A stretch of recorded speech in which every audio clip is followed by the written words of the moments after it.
Hello and welcome to this video on OOP polymorphism. So polymorphism means several shapes. And what does this mean? Let's take an example. Have you seen that you use len function, len? You can use it for lists. You can use it for sets. You can use it for strings. You can use plus operator for integers, for floats. You can use it for strings to concatenate. So as you can see, several functions or operators can be used for different types. So for doing that, when you're using it for different types, you can see that it behaves differently, right? And this is polymorphism. And this is something called operator overloading that we'll come into as well. So let's move on to Visual Studio Code. So here I am in Visual Studio Code, and as you've seen, this is an M folder, and for you, you should definitely work in a GitHub repository so that you can commit and push your code. However, for me, this is empty, and let's start from scratch here, starting with a virtual environment. And if you already have it, don't do this because this will overwrite the ones you already have. UVVENV to create a new virtual environment, and then I activate it with source when bin activate. And for you, if you're in Windows, you should use script instead of bin. But in Mac, it's with bin here. So activating it, you see here it says Python. Okay, so now let's install ipykernel like this. And now I can close down my terminal. I will create a new Jupyter notebook. So polymorphism.ipnb. Okay, choose my Python environment. Let's see. Can't it see my Python environment? Source.vend. Okay, it didn't work. Let's try it again. Yeah, now it came. Source.vend bin activate like this. Okay, now it turns out here. Okay, so polymorphism. Let's try that out. Polymorphism. I'll turn off my code, my GitHub Copilot. So let's do length of this list. 1, 2, 3. And you can see, I need to install it. Okay, uv pip install. ipykernel. I thought I did this before. Oh, maybe I was in another folder and did it. Okay, got it. That's why. Now I get it. So run it. Yes, free. So length of a list, no problems. Length of a tuple. Okay, so this is a tuple. 1, 2, 3. This should be free as well. Length of a set. And it's 2. Why is that? Because a set, we get back the unique values, right? Okay, so length of a string. Hello. We get 5 because it counts all the characters. Okay, so now you can see the length method. It works for different data types and it behaves differently for different data types, right? So it depends. If it's a string, it will count all the characters. If it's a tuple, a set, it will count all the elements in the set. If it's a... So let's try something else. Now we've tried the length. We can try, for example, addition, the plus operator. So 2 plus 3 is 5. 2 plus quote 3 is 23. However, 2 plus 3 is a type error because now we have different types. It doesn't work. But for one type here, you can see that it works. However, for multiplication, let's try another example. So 2 times 5 is 10. That works as we expect. However, 2 with a string times 5, 5 twos. And why is that? This behavior is because it has been, so basically this star operator or asterisk operator, it is operator overloaded. So it behaves differently depending on which type it is, and this is polymorphism, right? 2 times an int, we have normal multiplication rules, right? And for strings times an int, we get a repetition. However, if we take 2 times 5.2, then this doesn't work because can't multiply sequence by non-int of type float. And this is because when the string class, when its operator overloads this star sign, this star operator, it implements it in a certain way. It implements it so that it only takes integers. And this is what we will try out soon with operator overloading. But let's try out some more polymorphism. So polymorphism in class methods. So if we have a class fish, we can say def dunder init self comma name, and then we do self.name equals name, and then def dunder string self and return I am a fish. Look, or we can say self.name, I'm a fish with name like this. And we can say def speak self print look blue. Okay, so this is the fish class. And now let's create a box. And for the fox, let's say we have the same thing here. Actually, we could have used inheritance for this, but it's okay. I will just copy this here. Return I'm a box. My name is with name. Okay. No one knows how I sound. And speak, let's say not implemented. Like this.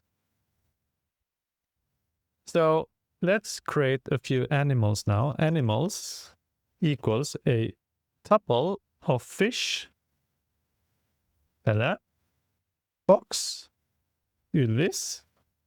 So here we have 2 animals. And we can do like this. For animal in animals. And we do print animal. And you can see it will find the string, right? So we run this one. So when you use print, it will look for the dunder string, and the dunder string representation of it's basically just 2 methods, right? 2 different methods, but they have the same name. So by having the same name, but it depends on the data type. So one is of data type fish, and the other one is of type box. Then they have different dunder strings, right? So polymorphism, it's different shapes, but with the same name or the same symbol. We could also say animal.speak. And you can say, since it worked, it's implemented in fish, it says blup, blup, blup, but it's not implemented in fox, so it doesn't say anything here. Okay, so this was polymorphism when you create classes. So let's move on. So this is a way, when you have this, it's become more flexible so that you can easily loop through several different types by calling the same interface, the same method. So it could come in handy for code reusability. And you can also, it's possible to replace one instance with another instance of another type. Okay, so let's move on to something called operator overloading, and this is really interesting. Operator overloading. So it gives another functionality to an operator or a function. So here is a table that looks like this. So we have different operator, and in order to operator overload, we need to implement its dunder method. So in order for us to operator overload the plus operator, we need to implement dunder add. For minus, we need to implement dunder sub, etc. So to do this, let's take an example. So for this, we will need matplotlib. So pip install matplotlib. Okay. Let's close this down. Import mat.pyplot as plt class. So I will implement a vector class. So class vector. So it's a class to represent a Euclidean vector with magnitude and direction, and then to implement vector addition, vector subtraction, multiplication. We'll take the length of a vector. We will also use the dunder getter.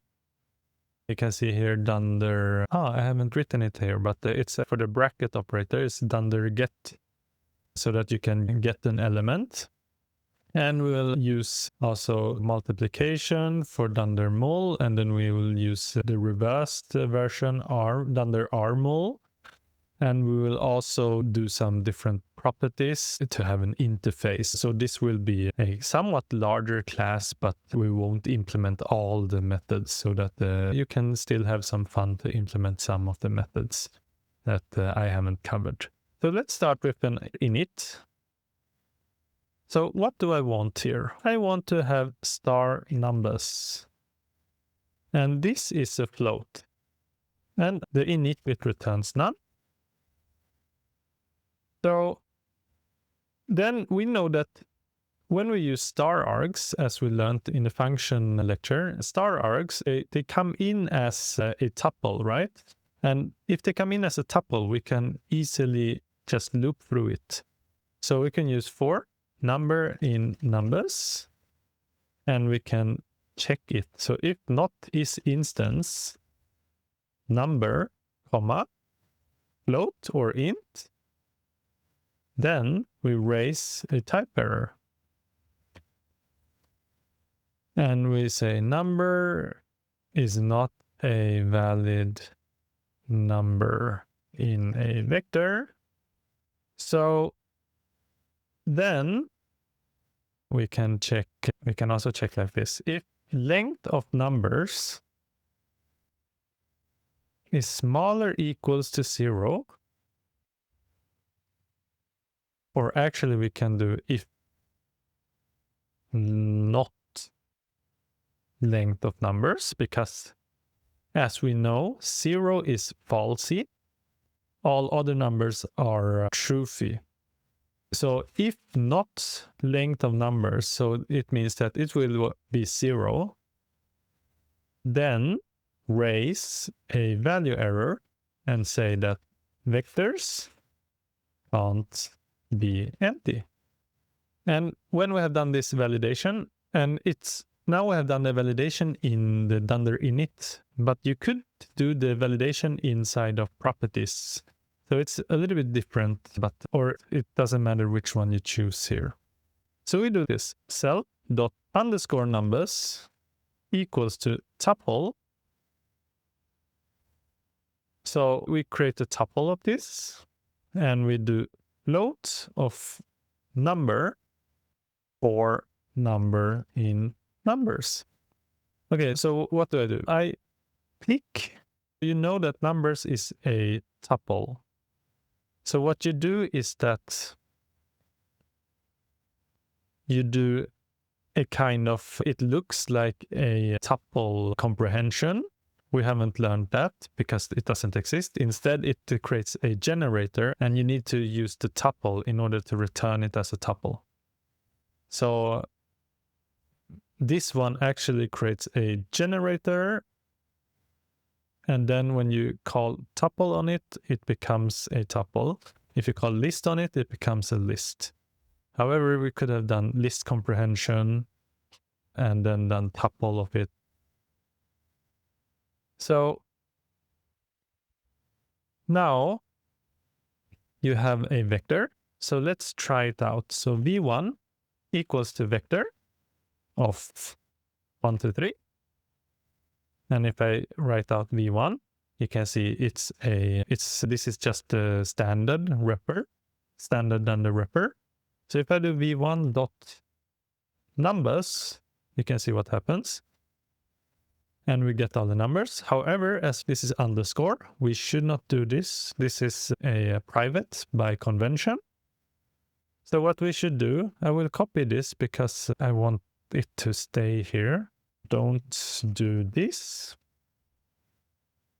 Instead, we should implement the properties. So we create a property, def numbers self. It should return a tuple, and it returns self dot underscore numbers. So now, and I don't want its element to change. So since I don't want it to change, I won't implement a setter. So if I don't implement a setter, then we cannot change it. It's a get only property. So what does this mean? So v2 equals to 2, 4, 5. v2, you try it out, and you can see it returns these numbers. Oh, actually, this was just a tuple. Vector. And it's a vector, but vector dot numbers. And you can see we get the numbers. We can actually do this. We can try to do v2 dot numbers equal to 1, 2, except attribute error. So property numbers of vector object has no setter. So as you can see, this is a get only method. So let me copy this again and continue building on this vector class. So now this is just a simple vector class. We haven't implemented any operator overloading yet. So let's start with def dunder add. So what it does is that the other, so you take yourself, the instance itself, which is a vector, and we put in another vector, and then it should return a vector. So for doing this, we should have numbers equal to number 1 plus number 2, num1, comma, num2 in self dot numbers, comma, other dot numbers, like this. And then when we have this, we return a vector of star numbers. So what this star does is that it unpacks that and sends in each argument. And as this one, star numbers, it will put in all arguments as a, because this is variable positional arguments. Now we should be able to do addition. So v1 equals to vector of 1, 2, 3. And then we can do v1 plus v2. And if we do v3 equals to this, v3 dot numbers. And you get here 3, 6, and 8. So this is good. We have implemented addition by operator overloading and plus operator using the dunder add method. Okay, so this is quite cool. However, we want to validate it also. So what happens if we have a vector that is shorter? What happens if we send in another type that is not a vector? So for that, we should validate. And to validate, we do def validate vectors, self, comma, other. That should return a vector. And it should be a vector, and it should return a bool. So if not is instance, other as self is a vector, right? So we need to check that other is also a vector, or the length of other must be the same, right? So length of other not equals length of self. So they must be the same. If that is not the case, then we raise a type error. Type error. Both must be vector and have same length. Else we return length of self equals length of other. So what does this mean? So it means that when we validate the vectors, it will become true if they have the same length. And it will be false if they don't have the same length. However, this length method is not defined, right? We cannot use the length method on a vector. So in order to solve this, we need to make sure that we can use the length method. So let's create this def done the length self. It returns an integer. And basically we do return length of self dot numbers, because we can use the property numbers, right? Because the property numbers returns the backing variable, which is a tuple. So then we take the length of the tuple, and length is already, it works on a tuple. So we get the length as a number back. So let's try out the length method. You can take comma here, length of v3, and you can see 3 here. So the method works. The validate vectors, we need to try that out. So in order to try to use that one, we will add it in this under add. So we can just send it in. So what we can do is if self.validate vectors of other, then we do this. Otherwise, we don't do anything.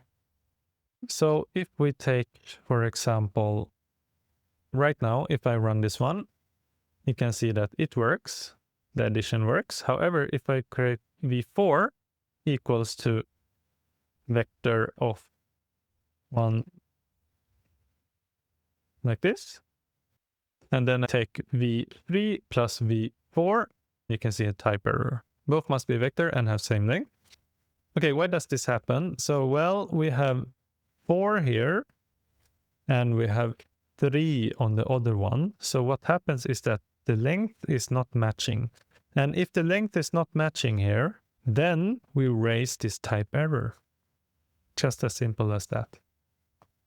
If they are matching, we return this true or false. So if they are matching, it returns this true, and then this if statement will go through, and then it will run this inside. We could also skip the if statement, actually. We could just remove this return here, and we could do self.validate vectors. So it's just a different way to do it.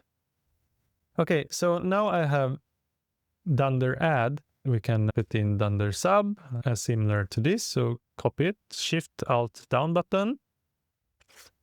So let's see, instead of dunder add, we have sub, and we do some validate vectors. Yes, num1 minus num2.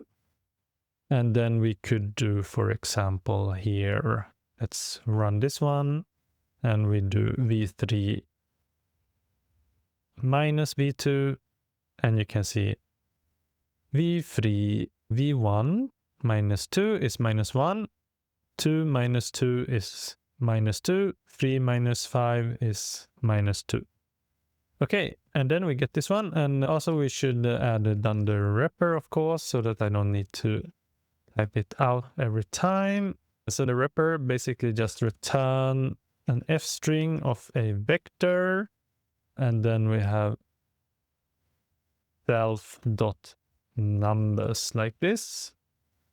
So then I don't need to write out, I just need to write out v3 like this, and you can see it's a vector of minus 1, minus 2. Okay, so let us create something more. We can do dunder get item. So def dunder get item, and dunder get item self, comma item. Item should be an int. Let's see, dunder wrapper should return a string. This one should return a get item should return a number, right? Yes, it's an int or float actually. It should return a float. Return self.numbers of a certain item. Okay, so self.numbers, as it's a tuple. It's a numbers, it's tuple, and then as a tuple we can use the bracket operator, and since this is an int we can get the right value from here. So then now I have stopped copied the code. We can just continue writing on the same one, but I think it's fine. So I can do v3 of 0, for example, and I will get minus 1. If I take v3 of minus 1, then I get minus 2 here. As you can see, the bracket operator works now thanks to this dunder get item. Let's see. We can do multiplication, and then I will do def. Okay, so for multiplication it's quite interesting. We copy this one. Instead of subtraction, we do dunder mul. So we want the other to be a value, and the value should be a float. So it's a vector. It should return a vector, and basically I want to do I don't want to do this self-validate vectors. Instead I want to do if not is instance value, comma int, comma float, int or float. Actually it should then the value should be int or float. So if not is instance value is int float, then we raise a type error. Raise type error. If string the value for multiplication must be int or float, not type of value. So we have raised that one, and then the numbers basically is we have value times number for number in, let's see, self.numbers like this. And then let's see, return vector of numbers. Yes, but I think they are, let's see why. Unindented amount does not match previous indent. Does not match previous indent. Why is strange indentation like this? Okay. Yeah, the indentation went a little bit wrong there, but now it's okay. So let's try out our multiplication. Let me try it out on another here. So v1 times 5. Type error. Unsupported operand for star, vector, and int. However, if I need to rerun this one, so I run this one, And then I run this one again, and now it works, as you can see. 1, 2, 3 times 5, 5, 10, and 15. Okay, so this works. However, 5 times v1 doesn't work. Why is that? Unsupported operand types for int and vector. So this star operator, or this dunder mul, it's implemented in both the int class and my vector class. But for the int class, it doesn't state any vector. So it doesn't implement any multiplication with a vector. So the dunder mul there is only for integer and floats. So in order for us to support this, we need to make sure that we do something called a reversed multiplication, so that even if we have a integer first, we should be able to reverse it. So let me show here. I'll copy this code here, paste it in, and let's do like this. We have def mul here, and then we need to do r-mul. So in order to do def underscore r-mul, so this is the reversed multiplication, self, comma, value as a float, and it should return a vector class. So what we basically do is return self times value.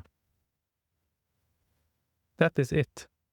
So if I do v1 equals vector 1, 2, 3, v2 equals vector, we do v1 times 5, that works.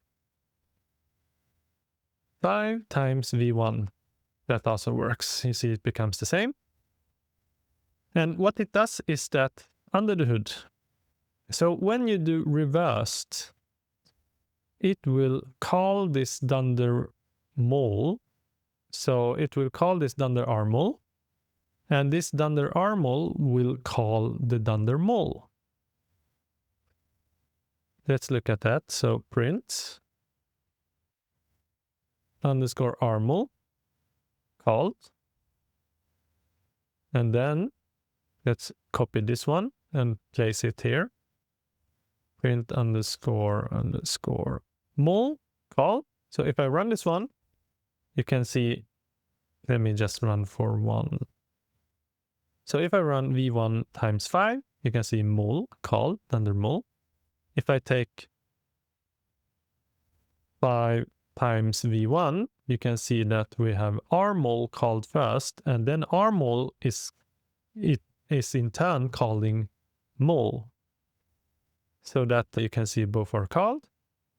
Okay, so now we have implemented our vector class, and there's a lot of more things that you can implement. For example, you can check that you can check if it's a 2D vector.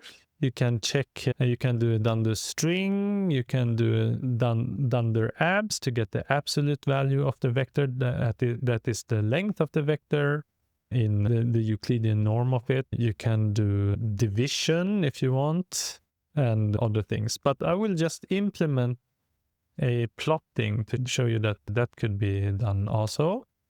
So def plot self, and then we put in others, and the others should be vectors.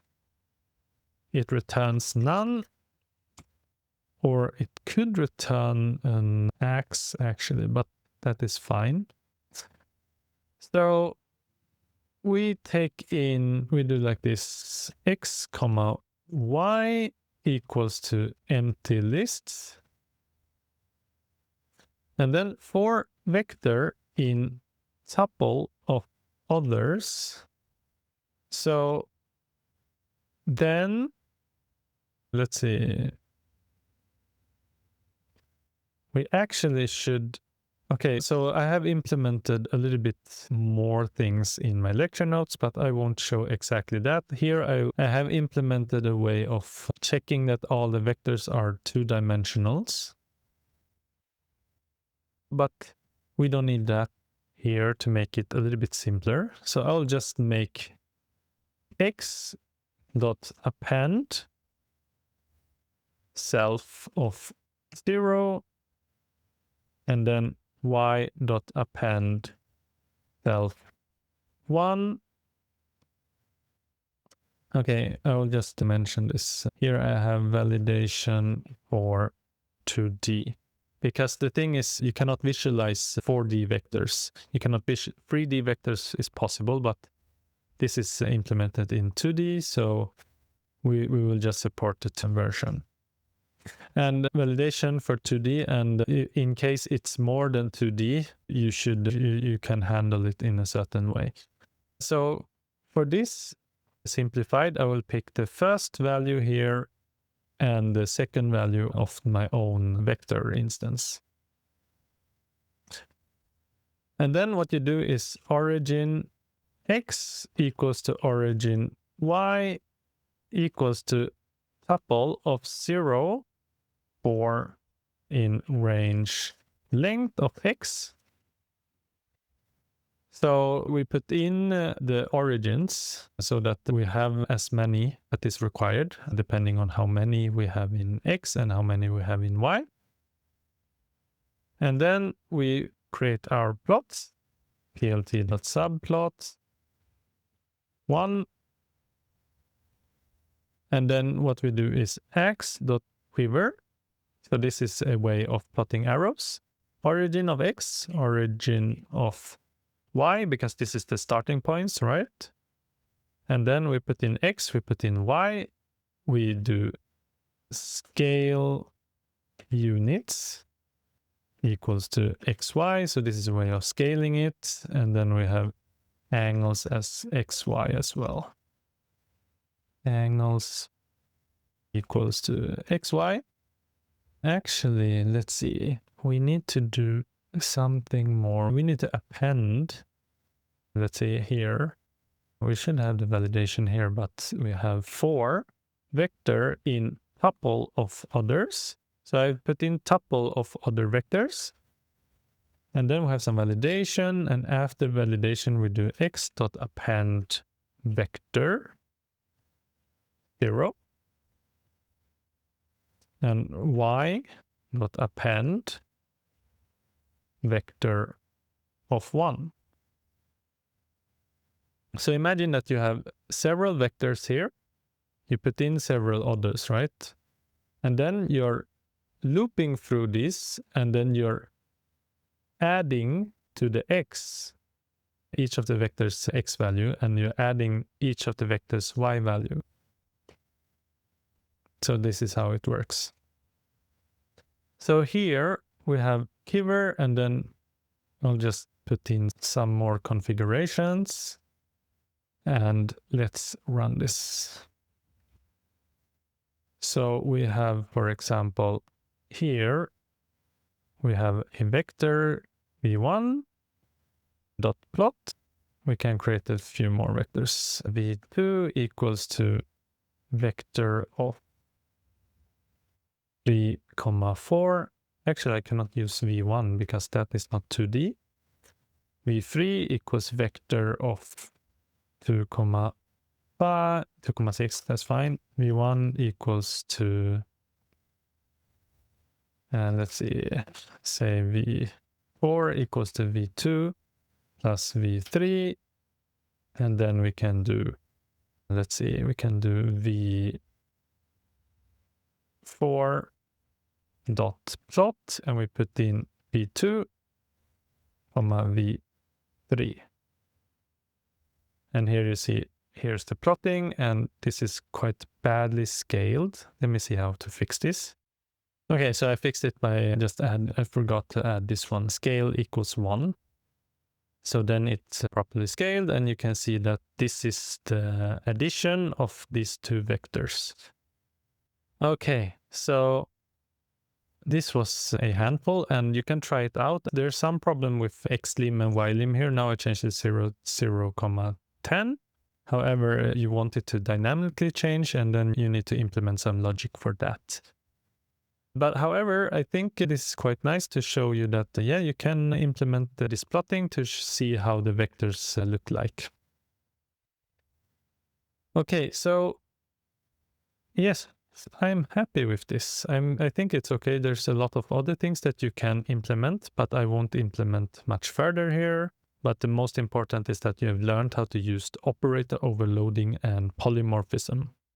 So I encourage you that you work in GitHub repository, Git and GitHub repository, so that you can push and commit your code. And to make sure that you understand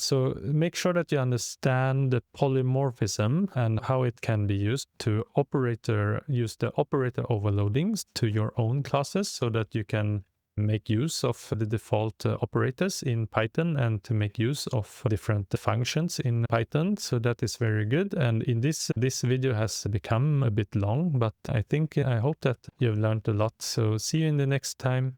Bye.